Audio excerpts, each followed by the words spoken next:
Bună ziua! Bună! Suntem echipați de la surpriză. Avem o surpriză pentru dumneavoastră.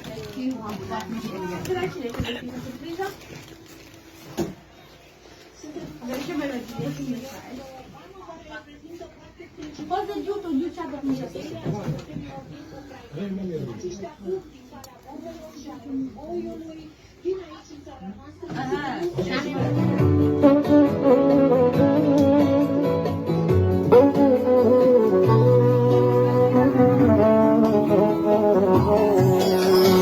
Mă uit la mama mea frumoasă și văd cum anii au trecut. Mâna ei îmi mângâie fața și plânge că mult am crescut. Doamne, ai grijă de mama că e bătrână și ea și nici tata nu mai poate, că am muncit zi și noapte. Mama mea și tatăl mereu a venit și rândul mereu. Grijă de voi să-am și eu, cum ați avut voi mereu. Mama mea și tatăl meu a venit și rândul mereu. Grijă de voi să-am și eu, cum ați avut voi mereu.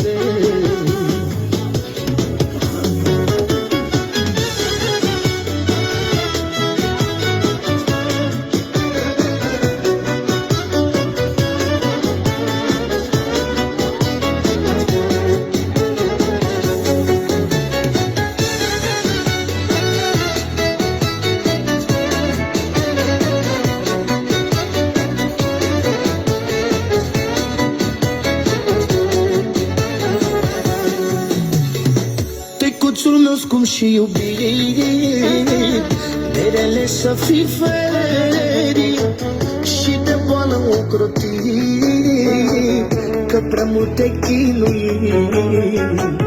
Eu mă rog la Dumnezeu să fie cu voi mereu, să nu aveți lacrimi pe față.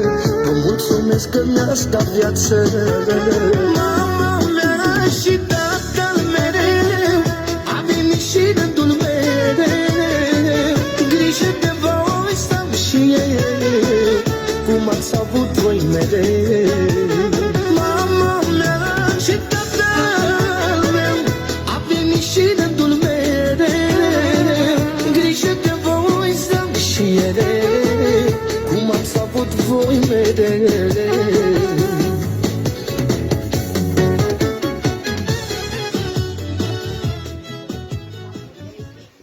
Aici avem din partea fiecărui nepot câte o zambilă pentru dumneavoastră. Și avem și un mesaj pentru dumneavoastră. La mulți ani, iubita mamă. De când nu știu să mergem, ai făcut totul pentru noi. Lucruri care nu se șterg. Dar azi e doar despre tine. Te iubim orice ți-am spune. Mulțumim că ne accepti. Cu ale noastre rele bune. Chiar de uneori ne cerți. Ești mereu în pieptul nostru, să știi. Dragostea rămâne vie. Tot ce suntem, ce am fost, ți se datorează ție. Oriunde viața ne-ar duce, te rugăm să nu-ți fie teamă. Tot la tine ne aduce. La mulți ani, iubită mamă. Cu drag de la copiii tăi, Babi, Izabela, Petri, Ioni, Ghizi și nepoții, Brian, Salomea, Alex, Ioni, Șcanela, Melisa, Denisa, Nicolae și Elias. La mulți ani și din partea noastră. La mulți ani și Ce le transmiteți? la mulți ani și le mulțumesc la toți copiii, la nepoții și la restul cei care ne-au căutat. La mulți ani! Familia.